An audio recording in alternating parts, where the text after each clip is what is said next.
Hola chicos y chicas, bienvenidos a un nuevo video del canal. Esta vez vamos a trabajar un poquito con unos conceptos de la física mecánica, de la física clásica. Vamos a enfocarnos en particular al movimiento de rotación, pero ya no de una partícula puntual, sino vamos a enfocarnos en el movimiento de rotación de un cuerpo rígido, es decir, de un cuerpo que es un sólido extendido, que tiene algunas propiedades diferentes a las de una partícula puntual y que desde una perspectiva clásica, de la física clásica, no vamos a entrar a hablar de la descripción pues, ya atómica que surge en la mecánica cuántica. Podemos pensarlo simplemente como un conglomerado de muchas partículas puntuales que simplemente no tienen libertad de movimiento entre ellas, como en el caso de un fluido, pero que se pueden mover de forma conjunta, constituyendo este objeto que se conoce como el sólido rígido. Vamos a hacer un approach un poco sencillo, pero pues vamos a llegar a algunos resultados importantes.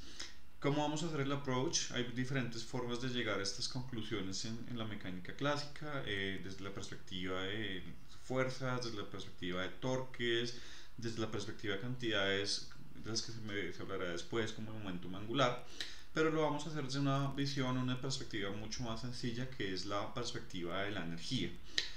Digamos que la concepción de energía para partículas puntuales se ha desarrollado y digamos que es un tema que es un poquito sencillo de visualizar, porque el trabajo, por lo menos matemático, es básicamente con ecuaciones algebraicas, es decir, la parte vectorial no es explícita cuando uno hace cálculos con energía, o por lo menos no es tan explícita como cuando se hace cálculos con fuerzas, torques y demás.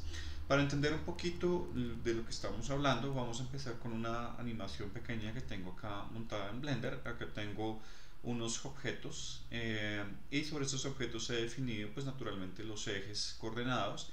Esto va a ser muy importante porque vamos a hablar primero en rotaciones sobre ejes principales, después de pronto abordemos un poco la posibilidad de movernos sobre otros ejes, pero por ahora me voy a concentrar solamente en ese tipo de rotaciones.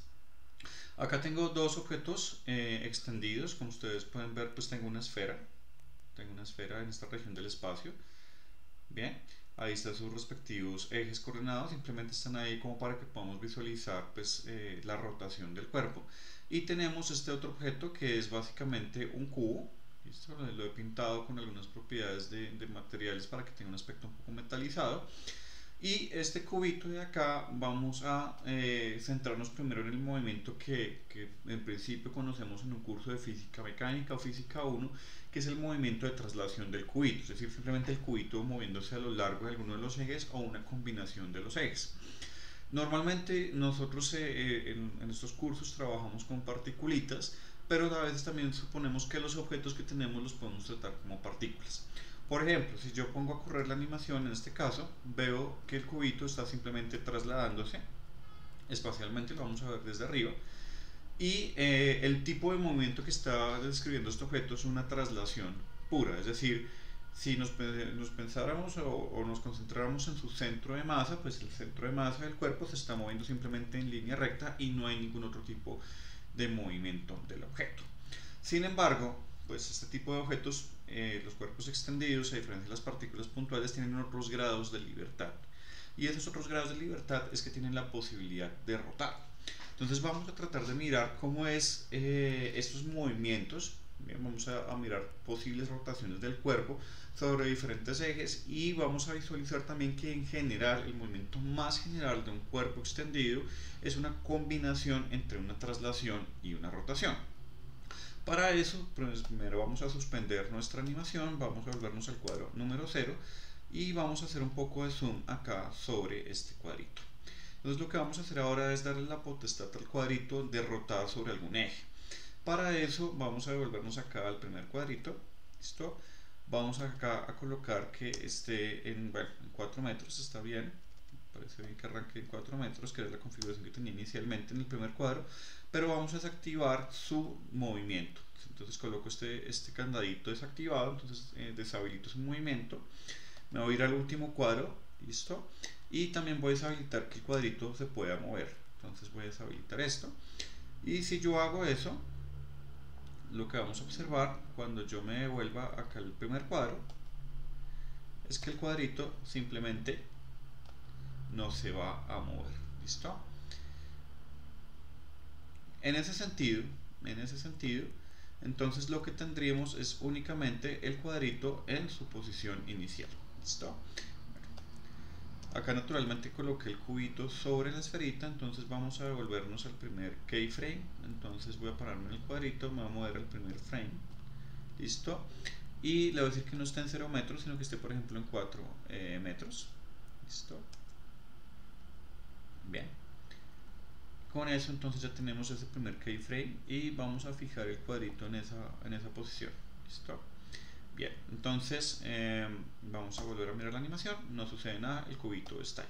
Bien, ahora vamos a poner ese cubito a rotar sobre algún eje. Entonces vamos a tratar de pensar qué significa rotar sobre algún eje. Tenemos acá este eje que corresponde al eje coordinado Z, que me está representando una dirección espacial que corresponde a un grado de libertad del objeto, siendo ese un objeto tridimensional, el eje Y y el eje X. Naturalmente un cuerpo se puede mover no solamente en uno de esos ejes de forma independiente, sino puede moverse en una superposición de desplazamientos a lo largo de estas direcciones unitarias. Pero pues para simplicidad vamos a tratar de imaginar el cubito moviéndose sobre alguno de los ejes, en particular produciendo una rotación. Si este cubito rotara por ejemplo sobre el eje X, yo vería que esta cara está rotando, está dando vueltas alrededor de este eje. Es como si girara, como si tuviera simplemente un punto de apoyo sobre ese eje y pudiera rotar con libertad sobre ese punto.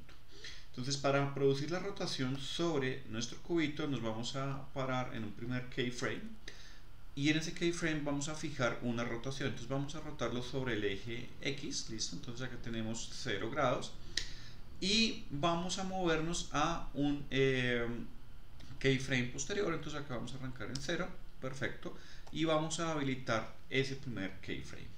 Nos vamos a mover al último, listo, y en ese último keyframe le vamos a colocar una rotación sobre el eje X. Vamos a colocar un valor, por ejemplo 10.000, listo, y vamos a habilitar la rotación. Como ustedes pueden ver acá el cubito ha rotado. Ahora vamos a tratar de mirar cuál es el efecto neto de rotar el cubito sobre esta dirección. Entonces vamos a concentrarnos en ver el cubito directamente sobre el eje X. Entonces voy a proyectar sobre el eje X y vamos a iniciar la animación. Entonces lo que estamos viendo ahora es que el cubo está girando sobre ese eje, es decir, este eje se vuelve un punto de referencia para ejecutar la rotación del cubo. Si nosotros nos movemos en el espacio, podemos ver efectivamente la rotación del cubo. ¿Listo? Ahora, eso lo vamos a discutir a posteriori. Estas rotaciones de un eje al otro y combinar este tipo de rotaciones tienen un efecto particular en el movimiento efectivo del cuerpo. Por ahora simplemente nos vamos a concentrar en rotaciones individuales sobre cada uno de los ejes. Entonces, acá está claro, es más, si es necesario podemos hacer la rotación cuadro por cuadro. Entonces voy a moverme simplemente cuadro por cuadro. Si me empiezo a mover cuadro por cuadro, acá es más evidente lo que está sucediendo con el cubo. Está rotando únicamente sobre ese eje. Entonces tenemos una rotación única y estrictamente sobre el eje X. ¿Listo? Bien, súper, muy chévere. Ahora vamos a cambiar el eje sobre el cual está rotando el cubo. Entonces vamos a desactivar la rotación sobre el eje X. Entonces vamos a desactivar esta y vamos a, por ejemplo, ponerlo a rotar sobre el eje Z. Esa rotación podría ser una rotación bien interesante. Vamos a habilitarla. Vamos a pasar al siguiente keyframe. ¿Listo? Entonces vamos a saltar al siguiente keyframe, que es el keyframe 250. Y en ese keyframe vamos a deshabilitar la rotación sobre el eje X, que era la que teníamos inicialmente, y vamos a habilitar rotación, vamos a ponerle de nuevo 10.000, sobre el eje Z. La vamos a habilitar, ya tenemos la rotación habilitada, y es que ustedes pueden ver en la pantalla que el cubito ha rotado. ¿Listo? Entonces, ¿qué voy a hacer ahora? Ya la habilité, me voy a volver simplemente al frame de arranque, vamos a pararnos en el frame 1, y claro, como el cubito está rotando sobre el eje Z, yo debo esperar que no se produzca rotación en este sentido sobre el eje X, sino que la rotación sea en torno a esta línea imaginaria que corresponde al eje Z. Entonces vamos a iniciar la animación y acá podemos observar efectivamente lo que está sucediendo con el cubito. ¿Listo? Entonces, súper, muy interesante. Estamos viendo que el efecto de rotación sobre un eje y sobre el otro son efectos diferentes, ¿listo? Son efectos diferentes, pero una de las cosas bien importantes de distinguir este movimiento del movimiento de traslación es que en este caso el cuerpo como tal no se está desplazando a lo largo del espacio, es decir, el centro de masa permanece fijo en una posición, el cuerpo solamente está rotando sobre ese punto. Eso quiere decir que entonces debe haber una energía asociada a ese movimiento de rotación. Pero entonces, ¿con qué estará relacionada esa energía? Porque naturalmente cuando yo tengo una partícula desplazándose en el espacio, yo concibo esa energía de traslación del cuerpo asociada a su velocidad lineal. Pero en este caso, debido a que no hay traslación del centro de masa, pues no puedo hablar per se de una velocidad lineal del cuerpo como tal. Pues claro, lo que surge naturalmente como una idea de lo que puede estar pasando es que esa energía de rotación que tiene el cuerpo debe estar relacionada con la velocidad angular que tiene. Pero entonces acá surge la pregunta, si el cuerpo tiene una velocidad angular omega, ¿será que cada una de las partículas del cuerpo poseen la misma velocidad angular? La respuesta es que sí, ¿bien? Pero entonces nosotros aprendíamos en el movimiento circular uniforme que si las partículas tienen una velocidad angular, per se también tienen una velocidad lineal. Y ahora, ¿cómo será la velocidad lineal del cuerpo? ¿Cómo será la velocidad lineal de cada una de las partículas o moléculas que está componiendo el cuerpo? Y por otro lado, podemos hacernos la siguiente pregunta. Tenemos acá un cuerpo que es una esfera y tenemos un cuerpo que es un cubo. ¿Será que la energía que adquiere por la rotación el cuerpo esfera y el cuerpo cubo es diferente? ¿Tendrá que ver con su geometría? ¿Tendrá que ver con la forma que tiene el cuerpo? Y también podemos hacer una siguiente pregunta. ¿Tendrá que ver esa energía de alguna forma u otra con la masa del cuerpo? Porque naturalmente, en el caso de las partículas puntuales, sabíamos que la energía cinética con la que se está moviendo una partícula depende de su masa. Y su masa es una medida de la inercia que tiene el cuerpo. Entonces, ¿cómo podemos hacer esa medida de la inercia del cuerpo rotacional, del cuerpo sólido que tenemos en este caso? Entonces, eso es lo que vamos a tratar de responder en este video. Ya hemos hecho el primer paso, ya sabemos que podemos colocar a rotar un cuerpo sobre varios ejes y que el efecto de rotación que vamos a observar naturalmente es diferente y podemos entender o podemos empezar a entender que el efecto de rotación tendrá alguna incidencia también, es decir, la forma en la que está rotando el cuerpo con la energía cinética que tiene como tal este cuerpo con respecto a alguno de esos ejes. Entonces, lo que queremos cubrir son hoy esos tres aspectos. ¿Cuáles son esos tres aspectos? Los aspectos que queremos cubrir son los siguientes. Primero, sabemos que los cuerpos que rotan,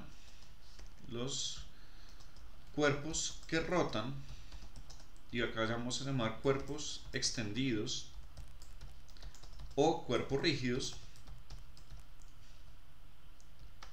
¿listo? Tienen energía cinética, es decir, tienen energía asociada a ese movimiento de rotación. Por otro lado, queremos preguntarnos lo siguiente: ¿de qué depende la energía cinética de un cuerpo que rota? Entonces vamos a hacer esos descubrimientos. Entonces tenemos unas opciones tentativas.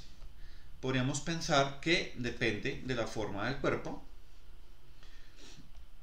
Podríamos pensar que depende de la forma del cuerpo. ¿Listo? Pensamos que podemos depender de la masa del cuerpo. ¿Listo? Y se nos ocurre, esa es otra hipótesis, que puede depender de la velocidad angular del cuerpo. Estas son unas primeras hipótesis que podemos hacer en este momento en relación a la energía cinética de rotación de ese cuerpo. Para responder a esa pregunta, vamos a estudiar un poquito el movimiento de alguno de estos dos cuerpos en esta situación de rotación. Y para eso nos vamos a centrar en un cuerpo que es bien interesante, que es esta esferita. Entonces vamos a ir a la esferita, vamos a hacer acá bastante zoom, nos vamos a acercar a ella, nos vamos a acercar un montonazo a ella, y vamos a ver que acá en Blender yo puedo marcar algunos frames de la esferita con colores. Acá, por ejemplo, tenemos, naturalmente la esferita no es una esfera perfecta, acá tenemos una cantidad de polígonos, entre más polígonos adicionemos, más cercanos estamos realmente a la esfera. Nosotros podemos pintar algunos de estos cuadritos, algunos de estos poligonitos que constituyen a la esfera. Realmente la forma de hacerlo en Blender es muy sencilla. Ustedes se paran acá en la opción de selección, presionan la tecla Tab, eso les muestra la malla de la cual está compuesta la esferita y ustedes pueden elegir alguna de estos poligonitos. Acá voy a pensar la elección de mis poligonitos de la siguiente forma. Este es el centro de la esfera, voy a suponer que el eje Z pasa por el centro de la esfera, de tal forma que vamos a ponerla a rotar sobre ese eje. Y lo que queremos hacer ahora es mirar la distancia de cualquier punto sobre la esfera al centro de la misma. Como no me puedo fijar precisamente en un punto, digamos a la restricción que tenemos en la forma en la que ha sido construida la esfera y para facilitar lo que vamos a hacer a continuación con Tracker, pues voy a centrarme simplemente en alguno de los polígonos y vamos a situarnos sobre polígonos que están separados distancias radiales con respecto a la esfera. Por ejemplo, acá yo elegí este de color magenta y ustedes pueden seleccionar, por ejemplo, otra de estas de acá. Acá seleccioné simplemente una de estas laminitas. Ustedes pueden seleccionarlas eligiendo acá la forma, este cuadrito que es el Face Select. No sé, podría elegir, por ejemplo, también esta de acá, podría elegir esta de acá, etc. Lo importante es pensar físicamente. Este poligonito que está acá está más cerca del centro de la esfera que este poligonito que está acá. Este poligonito que está acá está más lejos del centro de la esfera. Ahora vamos a pensar un poquito lo que sucede con esos poligonitos, ¿listo? En términos del movimiento circular uniforme. Entonces vamos a hacer una captura de pantalla. Vamos a hacer una captura de pantalla de estos poligonitos. Me los voy a llevar acá y vamos a tratar de entender un poquito, ¿listo? Esto naturalmente es una vista superior de lo que está pasando con nuestra esferita, es decir, en realidad yo tengo un objeto tridimensional, entonces pues, si yo coloco un marco de referencia tengo que tener claro cómo estoy midiendo esas distancias. Eso lo vamos a aclarar a posteriori, en este momento no lo vamos a tratar, simplemente voy a suponer que tengo un corte superior de la esferita y voy a pintar acá una flechita, ¿listo?, que salga desde el origen de la esferita hasta donde está mi polígono, ¿listo? Naturalmente la idea es hacer esto con partículas puntuales, pero ahora vamos a pensar que mi esfera está compuesta por pequeños cubitos y entre más pequeños, más finos, es decir, más cubitos añada, más fina sea mi partición, más cerca estoy de representar una esfera real. Entonces, si elijo este de acá, yo sé que esto va a corresponder a la posición de este poligonito, la voy a llamar R1, la posición del poligonito 1. Pero yo tengo muchísimos poligonitos que están armando la esfera. Por ejemplo, yo podría concentrarme en cualesquiera otro poligonito. Por ejemplo, pensemos en este poligonito que está acá. Entonces yo podría mandar otra flechita que ubica este poligonito de acá. ¿Listo? Y esta sería la posición del poligonito, no sé, supongamos el poligonito 200. ¿Listo? Bien. ¿Qué es lo importante? Que yo sé que toda la esfera está rotando. Como toda nuestra esfera está rotando, ¿listo? Por ejemplo, en este sentido, entonces yo lo que sé es que todos estos poligonitos, cada uno de estos poligonitos lleva exactamente la misma velocidad, que llamaré la misma velocidad, llamaré la velocidad angular omega. Esta es la letra griega omega, ¿listo? Entonces todos estos poligonitos están rotando en algún sentido, horario o antihorario. Recuerden que antihorario es este sentido y horario es este sentido, ¿listo? Todos esos poligonitos están rotando con una velocidad angular, ¿listo? No importa cuánto sea, no importa si es constante, lo importante es que todos tienen exactamente la misma velocidad angular. Ahora, si estos poligonitos tienen una velocidad angular, ellos deben tener per se también una velocidad tangencial, ¿listo? Es decir, una velocidad lineal. Lo que aprendemos en el movimiento circular es que este vector de velocidad es perpendicular, ¿listo?, al vector de posición. Este vector puede hacerse más largo o más corto dependiendo si la partícula, o sea, si el movimiento per se de este objeto está acelerado o no está acelerado. ¿Listo? Ahorita no es relevante si eso está pasando o no, realmente estas conclusiones no van a afectar lo que está sucediendo. Lo que sabemos es que este poligonito entonces está moviendo con alguna velocidad que llamaré la velocidad del poligonito 1. ¿Listo? La velocidad del poligonito 1. Y a lo mismo pasará a este poligonito 200. Entonces este va a tener una velocidad 200. Bien. ¿Qué sabemos nosotros de esas velocidades? Nosotros sabemos que la velocidad del poligonito 1, la velocidad del poligonito 1, de acuerdo a lo que sabemos del movimiento circular, depende de la distancia del poligonito al centro. ¿Listo? Entonces sabemos que va a ser proporcional a la distancia, a ese radio. Bien. Y también aprendimos que esa velocidad del poligonito depende de la velocidad angular. ¿Listos? Entonces, esta velocidad claramente es una velocidad tangencial, entonces vamos a pintarla en dirección de un vector que llamaremos un vector tangencial. Este va a ser nuestro vector tangencial. Vector tangencial. ¿Listo? Entonces, ¿qué quiere decir esto? Que cada poligonito se está moviendo con una velocidad tangencial que depende de qué tan lejos se encuentra el poligonito del centro de la esfera. Ahora la pregunta ¿es eso cierto? Vamos a comprobarlo. Entonces, para comprobar eso, vamos a ir a nuestro software Tracker. ¿Qué hice yo con Tracker acá? Nos vamos a devolver, hice un rastreo, ¿listo? Hice un rastreo del movimiento de este poligonito verde y este poligonito rojo. Para hacer este análisis, lo que hice fue hacer una captura de pantalla, es decir, grabé con mi computador el movimiento de la esferita directamente de la pantalla de mi computador con Blender. Hay un pequeño problema cuando uno hace esto, y para las personas que quieran hacer sus análisis en Blender, Tracker y demás, les recomiendo pues tengan esa cautela, y es la tasa de frames de cuadros de entrada y la tasa de cuadros de salida. ¿Listo? Nuestras pantallas suelen trabajar a 60 cuadros por segundo. Piensen los cuadros por segundo como cuántos parpadeos hago yo por segundo. Si yo abro mis ojitos, ¿qué es lo que estoy viendo? Entonces, si tengo un número de frames grande, parpadeo muy rápido, y si tengo un número de frames muy pequeño, es que estoy tardando mucho tiempo en volver a abrir los ojitos. Si las tasas de entrada y de salida de cuadros por segundo en estos programas no cuadran, los programas de captura de pantalla llenan los vacíos de información en la captura duplicando los cuadros. Esto se pone en evidencia en mis datos. Ustedes pueden ver acá, estos puntos azules representan este punto rojo. ¿Listo?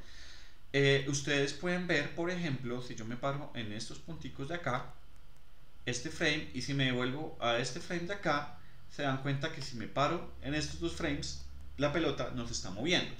¿Por qué no se está moviendo? Porque simplemente lo que hizo el programa fue duplicarme esos frames. ¿Listo? Y al duplicar los frames, entonces pues me genera ruido en la información y me genera esos datos malos que están acá. Todos estos datos que están acá corresponden a frames donde la pelota no evolucionó en el tiempo, porque simplemente el programa de captura me rellenó con datos. Los datos buenos, los datos reales, son esta tendencia lineal que estoy viendo acá. Si quitara de mi análisis de datos estos datos malos, por ejemplo, se separan este, separan este, separan este y separan este, está viendo realmente la evolución física de la partícula, que si uno lo analiza, esta partícula, este objeto empieza a moverse lento al principio y después va a moverse rápido, y lo que nos está mostrando entonces es que la velocidad está evolucionando linealmente con el tiempo. O sea, lo que nos está diciendo es que este objeto está acelerado. Bien, acá yo tengo una gráfica de la velocidad lineal, ¿listo? Es decir, la magnitud como tal, x al cuadrado más y, velocidad en y al cuadrado, raíz cuadrada, en función del número de cuadros. ¿Listo? No lo pongo en función del número de tiempo porque me es más fácil localizar por cuadros qué es lo que está pasando. ¿Qué es lo que quiero comprobar acá? Que si yo comparo la velocidad en algunos frames, ¿listo? Vamos a devolver la animación. Si comparo la velocidad en algunos frames, ¿listo? Particulares, me voy a dar cuenta que la velocidad de un punto con respecto al otro debe diferir. ¿Cómo va a diferir? Eso depende de la distancia al centro de la trayectoria.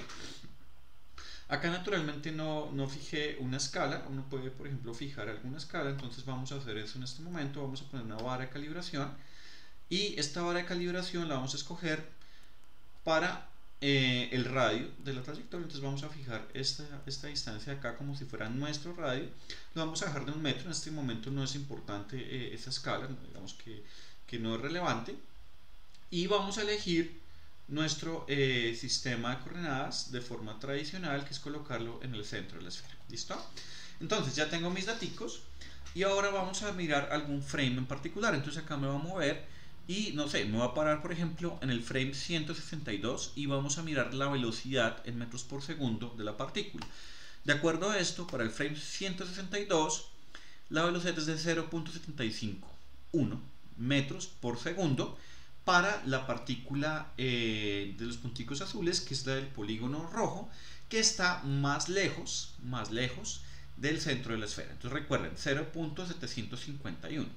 Ahora, para el mismo frame 162, el frame 162, en la otra partícula, vemos que la velocidad es de 0,408. Y volvamos para la otra, frame 162, 0,751. Entonces ahí estoy viendo claramente un efecto bien interesante, y es que la velocidad instantánea de puntos que están más alejados del centro de la esferita van con una mayor velocidad tangencial. ¿Listo? Primera cosa verificada acá con el rastreo. Entonces, partiendo de esa conclusión, sabemos que cada puntico de la esferita se está moviendo, ¿listos? Se está moviendo con una velocidad tangencial. Eso quiere decir entonces que cada puntico, cada poligonito de nuestro problema tiene asociada una energía cinética de movimiento traslacional por estar rotando sobre ese centro, sobre ese eje. Entonces nuestra energía cinética para el poligonito 1 sería simplemente lo que sabemos, un medio de la masa por la velocidad de ese poligonito al cuadrado, que es esta. Sabemos que la velocidad al cuadrado es básicamente tomar el cuadrado de la magnitud, entonces sería igual a un medio de la masa por R1 por omega al cuadrado. Entonces, ¿esto qué nos está diciendo? Nos está diciendo algo súper interesante. Ya vamos a ver qué es. Nuestra expresión nos daría entonces que la energía cinética de esta pepita sería un medio de la masa por el radio 1 al cuadrado por la velocidad angular al cuadrado con la que está girando esa pepita. Y si yo hiciera este ejercicio, por ejemplo, para todos los poligonitos, no sé, yo he hablado acá de, por ejemplo, el poligonito 200, pues yo puedo decir que la energía cinética del poligonito 200 sería un medio de la masa por la distancia al centro, o sea, el radio, del poligonito 200 al cuadrado por la velocidad angular al cuadrado. Eso quiere decir que cada uno de los poligonitos, cada una de las partículas que está componiendo a mi sólido, tiene una energía cinética total. Y eso es bien interesante, porque entonces yo puedo pensar, ok, si cada pedacito de mi esfera tiene una energía cinética, per se, entonces la energía cinética de todo el sólido rotando como uno solo debe tener que ver con la suma de toda esa energía cinética. Yo puedo sentirme tentado a pensar que la energía cinética de todo el sólido, lo puedo pensar como la sumatoria desde I igual 1 hasta el número de polígonos que tengamos en este caso para el sólido. Naturalmente, si yo tengo un cuerpo real, bien, en este caso, si pensamos esa idea newtoniana del continuo, que es que tengo infinitas pepitas, es decir, cada vez las hago más chiquitas, infinitesimamente más pequeñas, pues este n debería ser infinito. Pero acá vamos a asumir que simplemente es finito. Entonces estaría desde i igual 1 hasta n, sumando sobre todos los poligonitos. Y sería sumar sobre la energía de cada una de las pepitas. Entonces sería un medio de la masa de la pepita i. Acá hay una cosa que yo no distinguí, y es que no necesariamente todas las pepitas tienen exactamente la misma masa. Por ejemplo, esta podría tener una masa 1, esta podría tener una masa 1 y esta podría tener una masa m200. Es decir, pueden tener masas diferentes. ¿Qué quiero decir yo con eso? Que no necesariamente en un sólido la densidad es uniforme. Podemos tener partes más densas y otras menos densas, es decir, partes donde haya más masa acumulada y otras donde haya menos masa acumulada. Eso tiene que ver con que no necesariamente todas mis partículas puntuales tengan exactamente la misma masita. Entonces esto sería un medio de la masa iésima sobre la que estoy sumando, y es un contador, por la distancia de la masa iésima al cuadrado por la velocidad angular al cuadrado. Entonces, ¿qué estoy diciendo acá? Estoy sumando la energía de todas las pepitas que están rotando sobre el sólido. ¿Listo? Y eso es súper interesante. ¿Por qué? Porque entonces yo voy a ver que la energía cinética que tiene el sólido por estar rotando tiene que ver con la masita de cada una de sus partes, ¿cierto? Pero la masita de cada una de sus partes no necesariamente es la misma. Entonces eso quiere decir que tiene que ver con la forma en la cual está distribuida la masa en el sólido. Entonces acá tenemos que hablar de la distribución de masa en el sólido.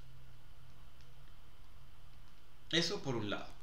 Por otro lado, también tiene que ver con estas distancias del centro del objeto a donde están mis poligonitos. Y eso tiene que ver con la forma. En una esferita están distribuidas de una forma u otra esas distancias, pero en un cubo, en un cilindro o en una piedra es diferente. Entonces tiene que ver también con este RI, que son esas distancias al origen. Vamos a pintar esto con otro colorcito. Bien, entonces tiene que ver también con la forma del objeto. ¿Listo? Bien. Es decir, con su geometría. Y por otro lado tiene que ver con la velocidad angular de cada una de las pepitas. Y esa velocidad angular tiene que ver también con el tipo de rotación que se está produciendo.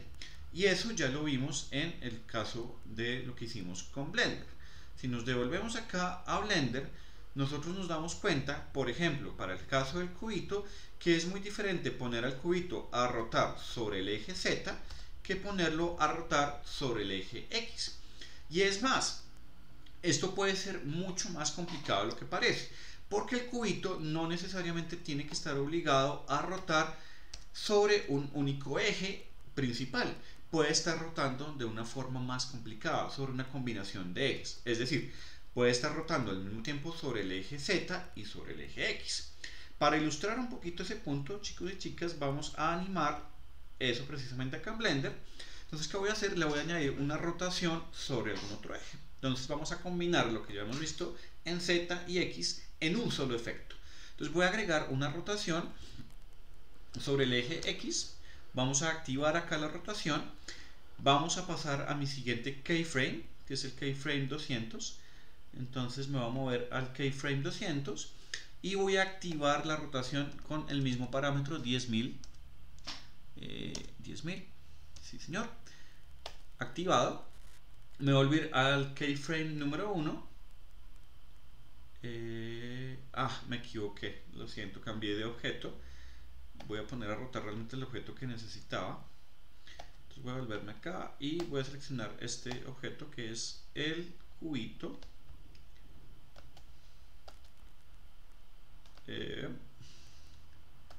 A ver qué nos pasó. No lo puedo seleccionar. Esto es muy curioso. Ya sé por qué no lo puedo seleccionar, porque estoy en el modo de no selección. ¿Listo?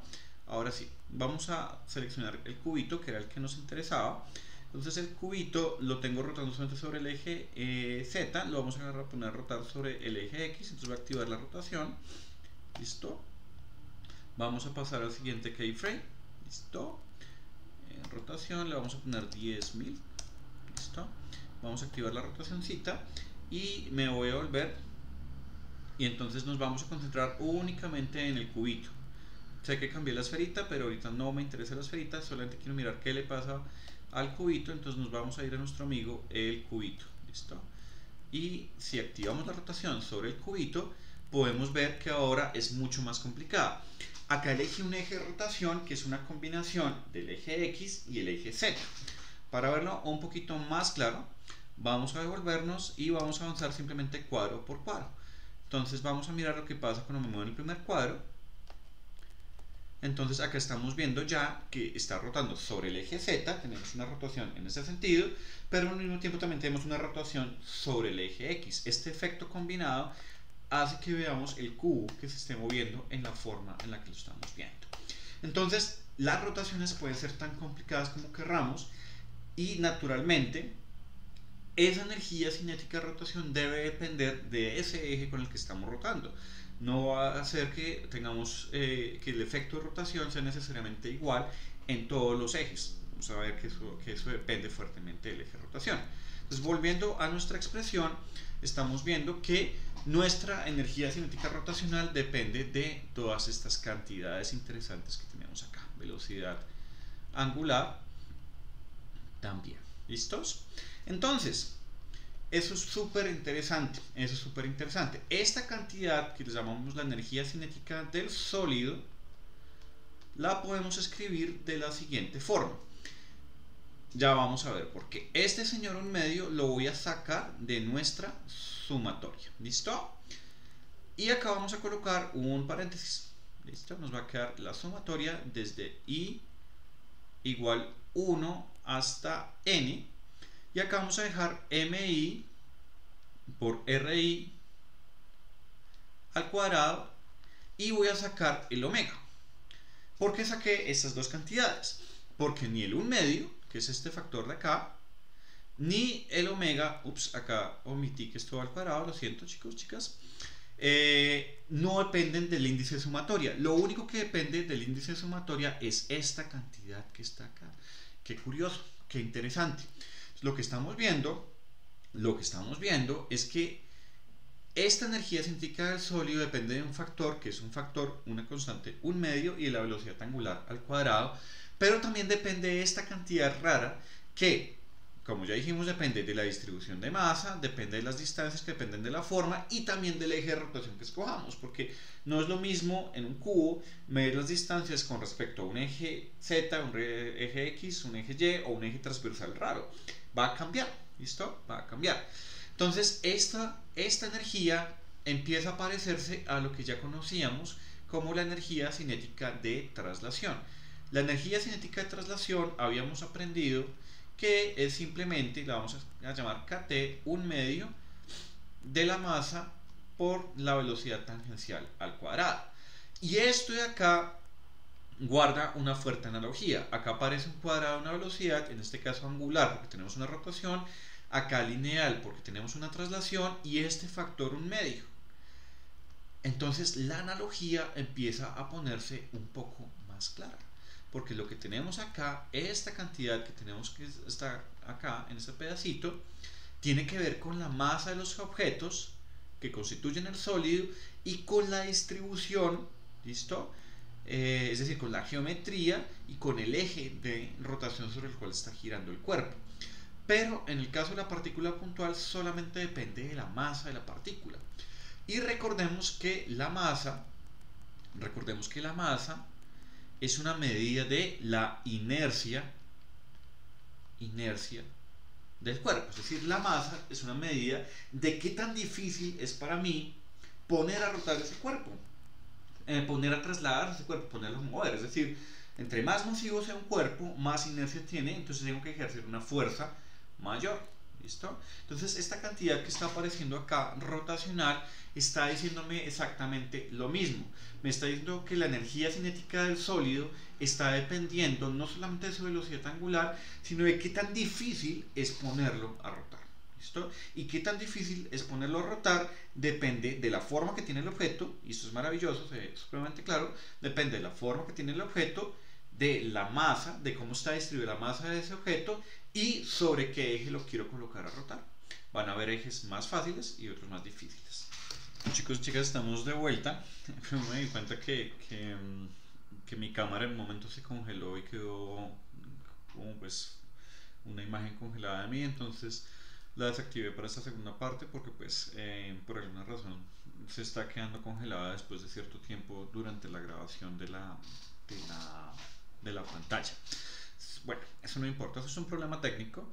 Ahora vamos a continuar un poco con la discusión. Entonces el hecho es que habíamos llegado al siguiente resultado, habíamos llegado a una cantidad, ¿listo?, que estaba relacionada con la energía cinética de nuestro cuerpo sólido, de nuestro cuerpo extendido, y es que de cierta forma, entonces vimos que la energía cinética está dependiendo, pues como ya lo sabíamos, de la velocidad angular al cuadrado de la partícula, pero también está dependiendo de una cosa que depende de la distribución de masa de las partículas que componen el sólido, de la velocidad del eje con respecto al cual está girando la figura, el cuerpo, y además de eso está dependiendo también naturalmente de la forma geométrica del cuerpo.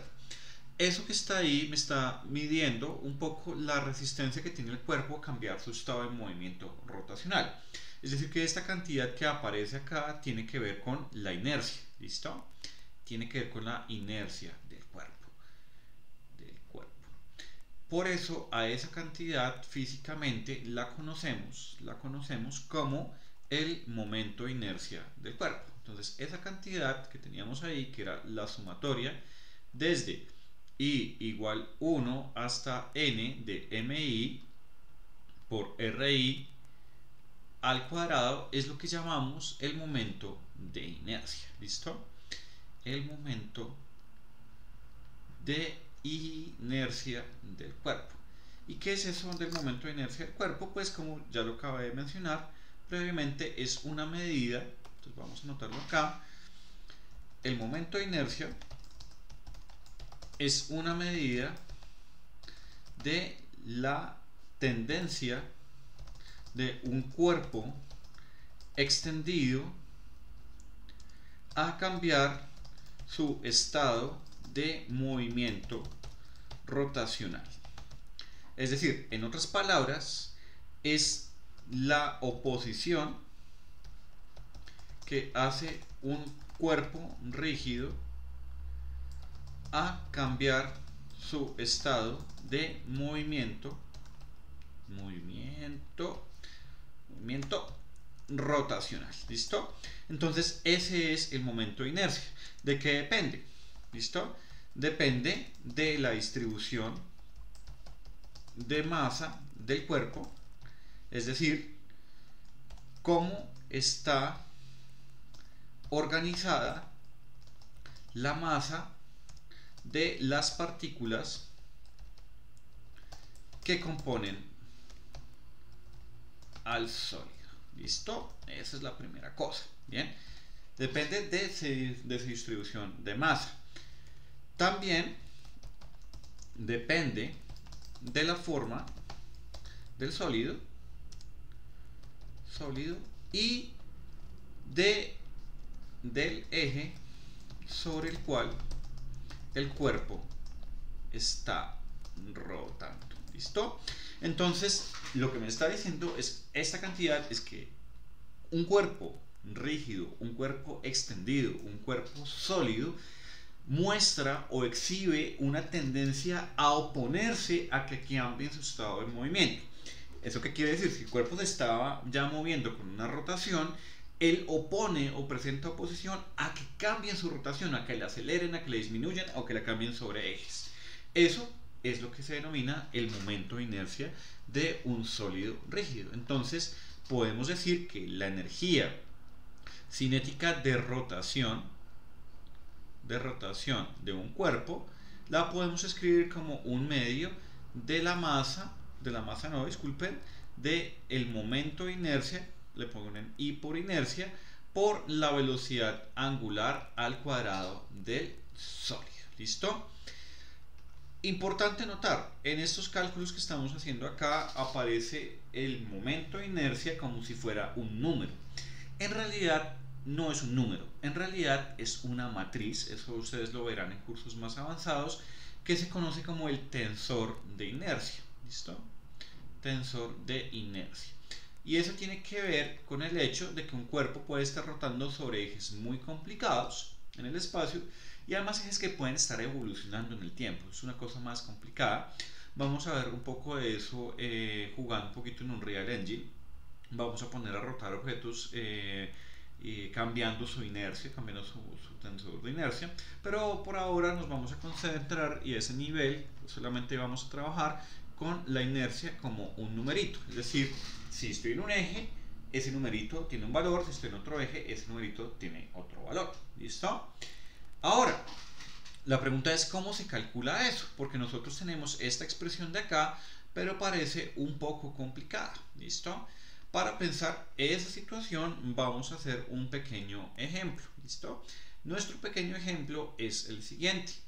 Vamos a suponer que yo tengo 4 esferitas que las voy a tratar como partículas puntuales. Entonces recuerden que acá todo lo vamos a hacer suponiendo que las pepas que componen a nuestro sólido son partículas puntuales. ¿Listo? Bien. Y vamos a suponer que esas partículas puntuales están recostadas sobre el eje, sobre el plano XY, y en ese plano no hay fricción. Voy a quitar toda la fricción, como siempre pasa, la fricción es completamente olvidada en esos problemas, la mandan por allá a un rincón. ¿Listo? Y vamos a suponer que estas esferitas están pegadas entre sí por varillitas que tienen masa despreciable. Es decir, estas varillas tienen masa despreciable. Masa despreciable de las varillas. ¿Por qué? Porque vamos a suponer que entonces las varillas tampoco tienen inercia. ¿Listo? Simplemente tenemos varillitas que unen estas esferitas. ¿Listo? Y vamos a suponer que estas son las distancias acá y estas son los valores de la masita. A esta masita de acá la vamos a llamar la masita número 1. A esta masita de acá la vamos a llamar la masita número 2. A esta la número 3. Bueno, tiene más sentido si lo ponemos acá como número 3. Y número 4. ¿Listo? Vamos a suponer que nuestra pieza, constituida por las 4 varillitas y las 4 pepitas, está girando en torno a este eje de rotación que está saliendo del tablero. Es decir, de nuestra pantallita debemos imaginar que hay una flechita saliendo representando el eje de rotación. Y lo vamos a llamar el eje de rotación O. ¿Listos? Y vamos a mirar cuál es el momento de inercia. A esta distancia de 6 metros la vamos a llamar la distancia, llamémosla L mayúscula, y esta distancia acá la vamos a llamar la distancia L minúscula. ¿Listos? Entonces vamos a preguntarnos cómo podemos calcular la inercia de ese cuerpo. Entonces lo primero que sabemos es que va a rotar sobre este eje, sobre este eje de acá. Entonces ahora debo preguntarme cuáles son las distancias del eje de rotación a donde están mis masas. Entonces para eso voy a representar esas distancias con estas flechitas de acá. Si estoy haciendo rotar la pieza sobre ese eje que tenemos en particular. Esta sería la distancia de la primera, esta sería la distancia de la segunda, ¿listo? Esta sería la distancia, bueno, al revés, primera, segunda. Esta sería la distancia del eje de rotación a la tercera partícula y esta sería la distancia del eje de rotación a la cuarta particulita. ¿Listo? Y en ese orden de ideas, entonces ya tenemos una idea de cómo va esa cantidad que tenemos ahí. ¿Listo? Primero, esta masa 1 y esta masa 2 son diferentes, pero estas dos masitas de acá son iguales, pero estas dos de acá son opuestas. ¿Listo? Entonces vamos a hacer ese calculito, lo vamos a hacer en una paginita siguiente. Entonces vamos a calcular el momento de inercia de esa pieza que tenemos ahí, teniendo en cuenta que ahora vamos a sumar sobre 4 masas. Entonces iría desde 1 hasta 4. ¿Listo? MI por RI al cuadrado. ¿Listo? Perfecto. Empecemos. Entonces, ¿cuánto nos da esa suma? Esa suma nos daría lo siguiente. Nos daría la masa 1 por la distancia R1 al cuadrado, ¿listo? Más la masa 2 por la distancia R2 al cuadrado. Notemos que de nuevo estas dos masitas son diferentes, pero la 2 y la 4 son iguales. La 2 y la 4 son iguales. Más la masa 3 por la distancia R3 al cuadrado, más la masa 2 por R4 al cuadrado. Acá coloco 2 porque ya sé que esas masas son iguales. Y por otro lado, acá yo me puedo dar cuenta de relaciones que aparecen entre las masitas. Porque, por ejemplo, la masa M3 es el doble de estas dos masitas de acá. ¿Listo? Entonces vamos a tener en cuenta eso, que la masa M3 es el doble de la masa M2. ¿Listo? Perfecto. Ahora, ¿quiénes son estas distancias? Entonces, en este problema, con este eje particular que tenemos, nos damos cuenta que esta distancia es básicamente la longitud de este segmento de acá, que básicamente es la mitad de este segmento al cuadrado más la mitad de este segmento de acá al cuadrado, o no, no sería así. ¿Por qué? Porque por el teorema de Pitágoras eso me daría la hipotenusa, pero no los catetos. Entonces necesito despejar este catetico de acá, ¿listo? Pero sabemos ya que lo que necesitamos realmente es esta distancia de acá. Entonces tendríamos simplemente que esa distancia R1 va a ser igual a la raíz cuadrada de ¿quién?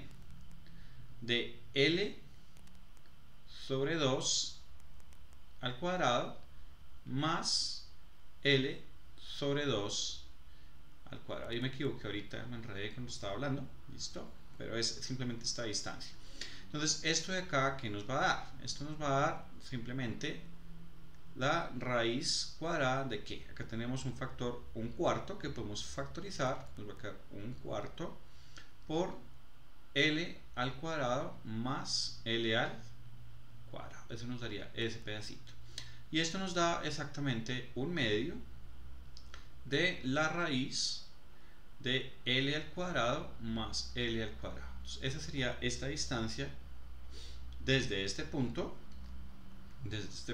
a donde está la particulita, es decir, la distancia desde el eje de rotación a donde está la particulita. ¿Listo?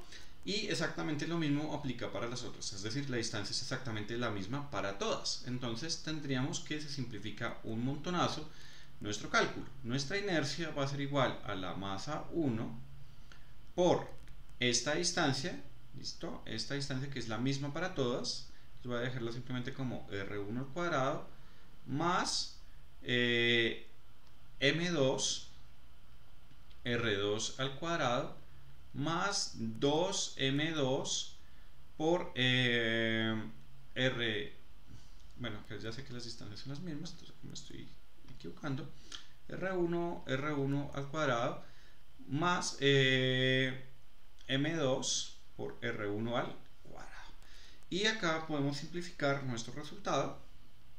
Esto nos va a dar igual a que la inercia de este objeto nos va a dar lo siguiente, nos va a dar R1 al cuadrado, vamos a factorizarlo, entonces nos va a quedar M1 más M2 más 2M2 más M2 por R1 al cuadrado, y entonces nos daría que la inercia va a ser igual a ¿qué? A M1 más M2 más 2M2 más M2, esto me da 4M2 por R1 al cuadrado, que sería un medio de la raíz de L cuadrado más L al cuadrado. Es decir, el resultado que obtenemos es el siguiente: un medio de M1 más 4M2 por la raíz de L2 cuadrado más L2 al cuadrado. Pero entonces recuerden que en el momento de inercia esta distancia debe ir al cuadrado, entonces este pedacito iría al cuadrado, ¿listo? Al cuadrado. Y eso nos da entonces que la inercia de este objeto es un medio de la masa M1 más 4M2 por la longitud L al cuadrado más L minúscula al cuadrado. Esa sería la inercia con respecto a ese eje de rotación. Pero entonces, ¿qué pasa si yo cambio el eje de rotación? Esto sería con respecto al eje Z. ¿Qué pasa si yo cambio el eje de rotación de nuestra pieza? Por ejemplo, si ya no lo pongo a rotar con respecto al eje Z, sino, por ejemplo, con respecto a este eje. Es decir, que este fuera nuestro eje de rotación y la pieza rotara, por ejemplo, en este sentido que estoy pintando acá. Bien, entonces ahora tendríamos que las distancias son completamente diferentes, porque ahora la distancia de este eje de rotación a cada una de estas particulitas ya no es esta distancia de acá, esta distancia es la siguiente que voy a ilustrar a continuación. Entonces voy a pintar una flechita. Entonces la distancia al eje de rotación en este caso sería esta de acá. ¿Listo? Entonces sería la distancia del eje de rotación a esta masita. Esta sería la distancia del eje de rotación a esta masita y asimismo para estas. ¿Listo? Entonces la cosa cambia cuando yo cambio el eje de rotación. Por ejemplo, en ese caso, ¿cuánto nos daría la inercia? Entonces la distancia ahora para todas las esferitas es L medios, que es la mitad de todo ese tramo. Esa sería la distancia. Entonces la inercia con respecto al eje X sería diferente. La inercia con respecto al eje X sería M1 por la distancia, que en este caso sería L medios, al cuadrado, más M2 por L medios, al cuadrado, más 2M2 por L medios, al cuadrado, más M2 por L medios al cuadrado. Entonces, en ese sentido, nuestra expresión para la inercia nos da una cosa completamente diferente. Ahora vamos a tener acá M1 más 4 M2, que es el resultado final que nos da acá, por un cuarto, sería acá. Ese es un error que tengo también en este pedacito de acá, porque como yo elevé al cuadrado y saqué la raíz y después volví a elevar al cuadrado, que el factor realmente debería ser un cuarto. Esto, un cuarto. Bien. Y acá tendríamos esto un cuarto, y acá tendríamos simplemente L al cuadrado. ¿Listo?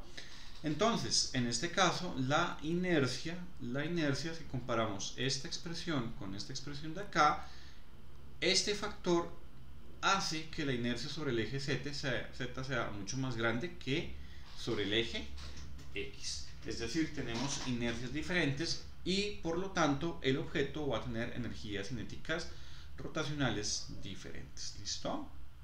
Bueno, eso es el caso en el cual nosotros sumamos un número fijo de partículas componiendo el sólido.